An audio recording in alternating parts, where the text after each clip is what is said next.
Gay personality na kilalang rubong shoulders sa mga nasa mataas sa lipunan pala ang nakabili ng supercar ni Derek Ramsey na gumagamit ng fake plate. Pero hindi pa raw bayad ng nasabing gay personality ang sasakyan kay Derek kaya nakapangalan pa rin ito sa inactive actor ayon sa isang land transportation office.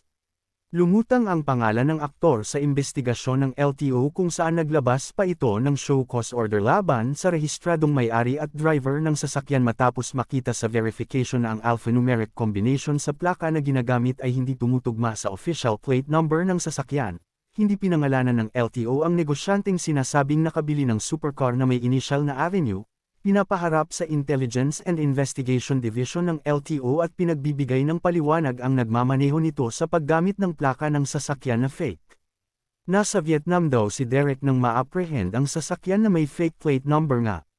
Samantala, may bulong-bulungan na nag-a-unload di umano sa kasalukuyan ang ex-husband ni Ellen Adarna at iniintriga itong di umano'y may problema sa pera.